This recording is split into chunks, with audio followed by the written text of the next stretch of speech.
for watching The Source, God's Answers to Life's Hard Questions.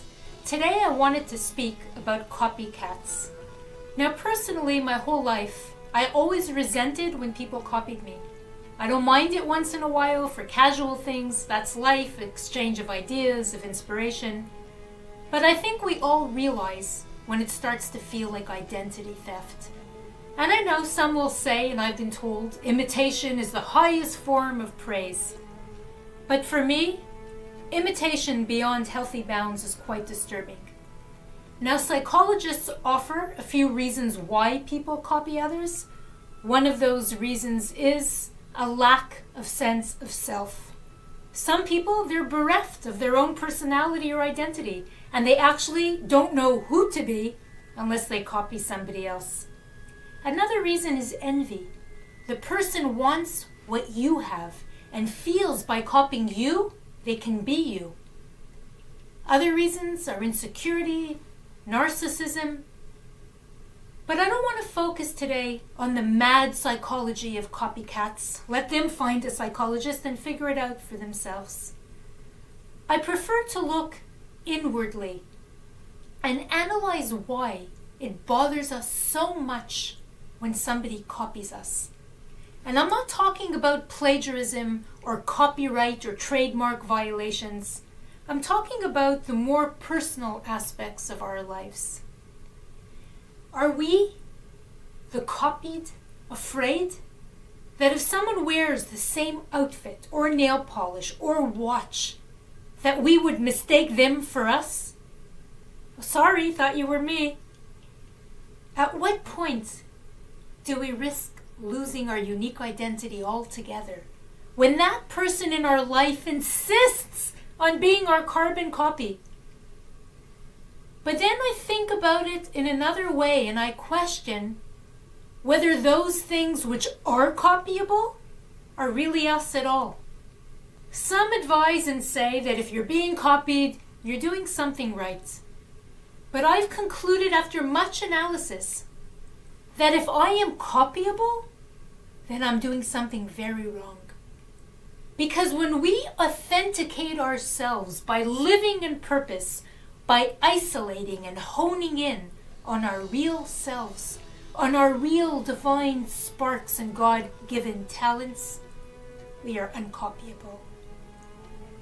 As individuals, we must find our note, our sound, our voice, and realize that no other can make that unique sound. A D flat can never be a C sharp. Also, when we are copying another in envy or for any other reason, be aware.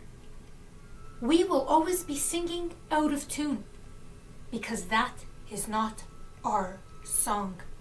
Each one of us is a unique soul, and if we'd be truly pressing ourselves to extricate what is unique about us, we would be as uncopyable as a thumbprint.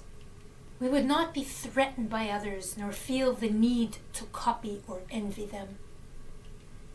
Now I can't help but think of my one-time friend, God bless his soul, Jackie Mason. He used to joke about how everybody copied the way that he spoke, even the Queen of England. And that's funny, but it's a great example to show how ridiculous we can be when imitating another. Imagine the Queen of England trying to imitate Jackie Mason.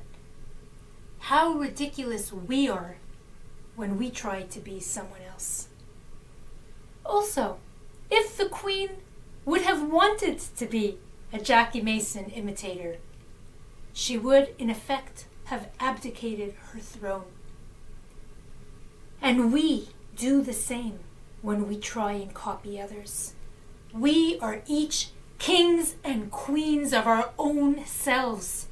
We have just to take care of the kingdom. Us. Honestly, back to Jackie Mason, I don't think anyone other than Jackie Mason could have been Jackie Mason. And I say this having known him as a fan and as a friend. No one could imitate him because he honed in on his unique self and never tried to be anyone else. And therefore, nobody could be him. In this week's Parasha Vayechi, we read about Yaakov, who before he dies blesses his sons, the future tribes of Israel.